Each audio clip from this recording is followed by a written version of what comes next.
ওং নমঃ শিবায়। হর হর মহাদেব। হিন্দু ধর্মে দেবাদিদেব মহাদেবের আরাধনার শ্রেষ্ঠ রাত হলোই মহাশিবরাত্রি। কিন্তু আপনারা কি জানেন কেন এই রাত্রিতে হিন্দুদের কাছে সবথেকে গুরুত্বপূর্ণ? কেন লক্ষ লক্ষ মানুষ সারা রাত জেগে শিবের আরাধনা করেন? নমস্কার বন্ধুরা, আজকের ভিডিওতে আমরা জানবো 2026 সালের মহাশিবরাত্রির গুরুত্ব, পঞ্জিকা অনুসারে পুজোর সঠিক সময়, ব্রত পালনের উপবাস বিধি, পুজোর নিয়ম, মন্ত্র এবং উপবাস কখন ভঙ্গ করবেন, সমস্তটাই আজকে আমরা জানবো। মূল পর্বে যাওয়ার আগে ঈশ্বর কথা 24H চ্যানেলটিতে নতুন হলে সাবস্ক্রাইব করে পাশে থাকা বেল আইকনটি প্রেস করার অনুরোধ রইল, যাতে সকল ভিডিও নোটিফিকেশন আপনারা খুব সহজেই পেয়ে যান। বছরের 12টি শিবরাত্রি আসে, যাকে আমরা মাসিক শিবরাত্রি বলি। কিন্তু ফাল্গুন মাসের কৃষ্ণপক্ষের চতুর্দশী তিথির এই রাতটিকে বলা হয় মহাশিবরাত্রি। পুরাণ মতে আজকের দিনেই মহাদেব ও মা পার্বতীর মিলন হয়েছিল, অর্থাৎ মহাদেব ও মাতা পার্বতী বিয়ে হয়েছিল এই তিথিতেই। আবার অনেকের মতে সৃষ্টির রক্ষায় এই রাতেই শিব বিষপান করে নীলকণ্ঠ হয়েছিলেন। এছাড়াও শিবপুরাণ অনুসারে এই রাতেই শিব সৃষ্টি, স্থিতি ও প্রলয়ের মহাতাণ্ডব নৃত্য করেছিলেন। কিন্তু আপনি কি জানেন, শিব মানেই হলো যা নেই, এক অনন্ত শূন্যতা, যেখান থেকে সবকিছুরই সৃষ্টি। তাই ভক্তদের কাছে এটি অন্ধকার কাটিয়ে আলোর পথে ফেরার এক পবিত্র রাত। এই দিন ভক্তরা তাদের প্রিয় দেবতা দেবাদিদেব মহাদেবের উপাসনা করে আশীর্বাদ লাভ করেন। ফলে তাদের জীবনে আসে সুখ, শান্তি ও সমৃদ্ধি। 2026 সালে বাংলার 1432 বঙ্গাব্দে মহাশিবরাত্রির সম্পূর্ণ সময়সূচি পঞ্জিকা অনুসারে।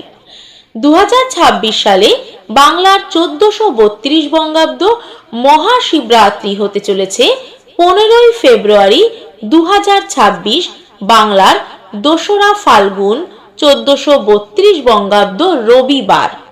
চতুর্দশী তিথি শুরু হবে 15 ফেব্রুয়ারি 2026, বাংলার 2রা ফাল্গুন রবিবার বিকেল 5:04 থেকে।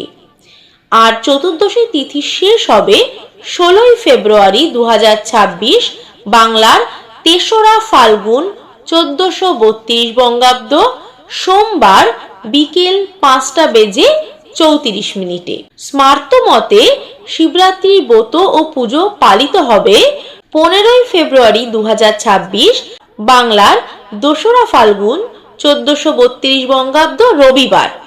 আর গোস্বামী মতে শিবরাত্রির ব্রত ও পুজো পালিত হবে 16 ফেব্রুয়ারি 2026, বাংলার 3রা ফাল্গুন সোমবার সন্ধে 5:33 মধ্যে।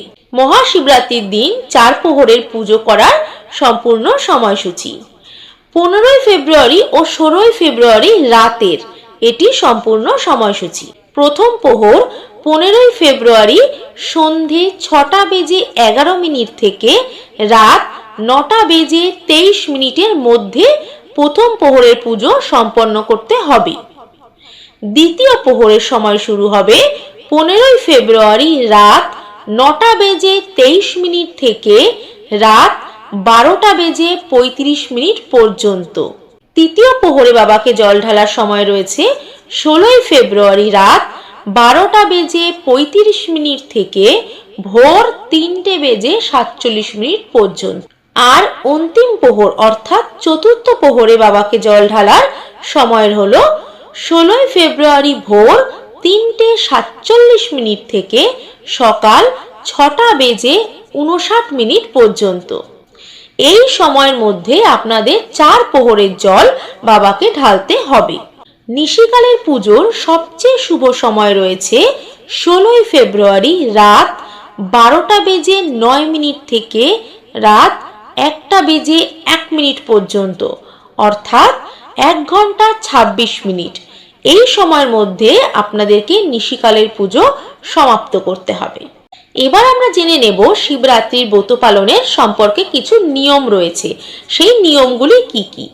মহাশিবরাত্রি ব্রত পালনের যেগুলো নিয়ম রয়েছে, যা শাস্ত্রসম্মতভাবে অনুসরণ করলে ব্রতের পূর্ণ ফল লাভ করা যায়। দেবাদিদেব মহাদেবও প্রসন্ন হন। সেই ধাপগুলি হলো শিবরাত্রি পালনের আগের দিন থেকেই কিন্তু ব্রত পালনের প্রস্তুতি শুরু করতে হয়। ব্রতের আগের দিন সংযম পালন করতে হয়। সংযম অর্থাৎ নিরামিষ আহার গ্রহণ করতে হয়। মানসিক এবং শারীরিকভাবে শুদ্ধ থাকতে হয়। পুজোর দিন সকালে স্নান সেরে পরিষ্কার বা নতুন বস্ত্র পরিধান করতে হয়।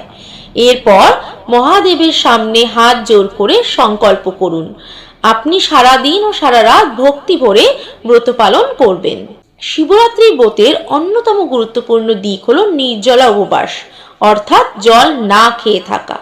শারীরিক অসুস্থতার কারণে বা কেউ যদি সম্পূর্ণ নির্জলা উপবাস করতে না পারেন, সেক্ষেত্রে তারা ফলাহার অর্থাৎ সারাদিন ফল, দুধ এইগুলো গ্রহণ করে ব্রত পালন করতে পারেন। তবে জল গ্রহণ করা যাবে কিনা তা ব্যক্তির স্বাস্থ্য ও সংকল্পের উপরই নির্ভর করে। শিবরাত্রি পুজোর সবচেয়ে গুরুত্বপূর্ণ অংশ হলো শিবলিঙ্গের অভিষেক। শিবলিঙ্গকে পঞ্চামৃত অর্থাৎ দুধ, দই, ঘি, মধু ও গঙ্গা জল দিয়ে অভিষেক করানো হয়।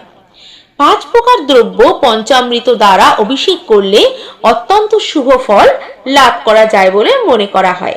দেবাদিদেব মহাদেবকে প্রথম প্রহরে দুধ দিয়ে অভিষেক করানো হয় এবং অভিষেকের সময় ওং হ্রিং ঈশানায় নমঃ মন্ত্র জপ করতে পারেন। দ্বিতীয় প্রহরে দই দিয়ে অভিষেক করতে হয়। এই অভিষেক করার সময় ওং হ্রিং অঘোরেয় নমঃ এই মন্ত্র জপ করতে হয়। তৃতীয় প্রহরে ঘি দিয়ে অভিষেক করতে হয়। এই অভিষেক করার সময় ওং হ্রিং বামদেবায় নমঃ এই মন্ত্র জপ করতে হয়। এবং সর্বশেষ এবং চতুর্থ প্রহর, যেই প্রহরে বাবাকে মধু দিয়ে অভিষেক করাতে হয় এবং অভিষেকের সময় ওং হ্রিং সদ্যজাতায় নমঃ এই মন্ত্রটি জপ করতে হয়।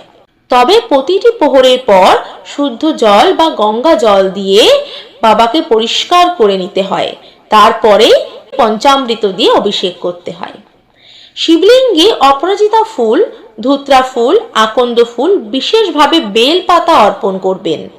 3টি পাতাযুক্ত বেল পাতা ব্যবহার করা হয় যা ভগবানের শিবের ত্রিনয়নের প্রতীক। বেল, ডাব বা ঋতু ফল অর্পণ করুন। পুজোর সময় সুগন্ধি, ধূপ, কর্পূর, শুদ্ধ ঘিয়ের প্রদীপ জ্বালান। পুজোর সময় এবং সারাদিন মনে মনে ওং নমঃ শিবায় মন্ত্র জপ করতে হয়। এছাড়াও মহামৃত্যুঞ্জয় মন্ত্র পাঠ করা অত্যন্ত ফলদায়ক।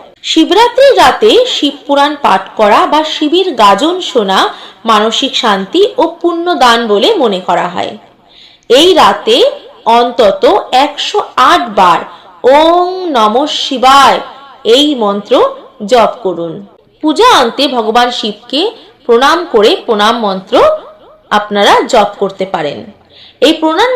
এই প্রণাম মন্ত্রটি হলো নমঃ শিবায় শান্তায় করনেত্রায় হে তবে নিবেদিতাম চতমানং তঙ্গতি পরমেশ্বর। এই মন্ত্র 3 বার ভক্তি ভরে জপ করতে হয়। আপনাদের অনেকের মনে এই প্রশ্ন থাকে, শিবরাত্রির ব্রত উপবাস করে সেই দিনে ভাত বা রুটি খাওয়া যায় কিনা? স্বাস্থ্যসম্মত উত্তর, কখনোই খাওয়া যায় না। শুধু ভাত বা রুটি কেন, পঞ্চশস্যের অন্তর্গত কোনো কিছুই আপনারা এই দিন গ্রহণ করতে পারবেন না। এমনকি কোনো রকম সেকা পোড়া খাবারও খাওয়া যায় না। দৈনন্দিন ব্যবহারের লবণও এদিন ত্যাগ করতে হয়। সন্দক লবণ ব্যবহার করতে হয়।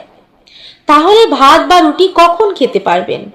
যেদিন শিবরাত্রি উপবাস করবেন ঠিক তার পরের দিন পারণ সম্পন্ন করে অর্থাৎ উপবাস ভঙ্গ করে তারপর নারায়ণ সেবা করে মহাদেবকে অন্নভোগ নিবেদন করবেন এবং ব্রাহ্মণকে দান দক্ষিণা দেওয়া, দরিদ্রকে ভোজন করানো এগুলো করিয়ে আপনি অবশ্যই অন্ন গ্রহণ করতে পারবেন। মহাশিবরাত্রি পারণের যে মন্ত্রটি রয়েছে নমো সংসার ক্লেশ দক্ষস প্রতেনাশ শঙ্কর প্রছিদ সম্মুখনাথ জ্ঞান দৃষ্টি প্রদোভয়, এই মন্ত্রটি পারণের সময় আপনারা জপ করে পারণ প্রক্রিয়া সম্পন্ন করবেন। 2026 সালের মহাশিবরাত্রি পারণের উপবাস ভঙ্গের সঠিক সময় রয়েছে 16 ফেব্রুয়ারি 2026 সোমবার সকাল 6টা বেজে 33 মিনিটের পর থেকে সকাল 9টা বেজে 59 মিনিটের মধ্যে। যেদিন পারণ করবেন সেদিন সকালে শিবলিঙ্গে জল অর্পণ করে তারপরেই এই নিয়মগুলো আপনারা পালন করবেন। তবে পারণের দিনটিতে কিন্তু নিরামিষ আহার গ্রহণ করা শাস্ত্রে বিধান রয়েছে। এই দিন আপনারা চেষ্টা করবেন যাতে নিরামিষ আহারটাই গ্রহণ করতে পারেন। এবার বলি, এই মহাশিবরাত্রির দিন ভুলেও করবেন না যে কাজগুলি। মহাশিবরাত্রির দিন শিবলিঙ্গে কখনোই দেবেন না তুলসী পাতা। শিবের পুজোয় হলুদ বা সিঁদুর ব্যবহার একদমই করবেন না। মহাদেব বৈরাগী, তাই শ্বেত চন্দনই শ্রেষ্ঠ। শিবলিঙ্গকে কখনো সম্পূর্ণ প্রদক্ষিণ করবেন না। যেখান দিয়ে জল বেরিয়ে যায় অর্থাৎ সোমসূত্র, সেটি ডিঙানো শাস্ত্র নিষিদ্ধ। অর্ধেক প্রদক্ষিণ করে ফিরে আসতে হয়। এইভাবে শিবরাত্রির ব্রত পালন করুন শাস্ত্র মেনে। নিশ্চিত রূপে মহাদেবের অশেষ কৃপা আপনারা লাভ করতে পারবেন। আজকের ভিডিওটি আপাতত এই পর্যন্তই। যদি ভালো লেগে থাকে তাহলে অবশ্যই একটি লাইক করবেন আর নিজেদের বন্ধু পরিবারের সঙ্গে শেয়ার করার অনুরোধ রইল। সবাই ভালো থাকবেন, সুস্থ থাকবেন। দেখা হচ্ছে আবার আগামী পর্বে। জয় শিব শম্ভু, হর হর মহাদেব।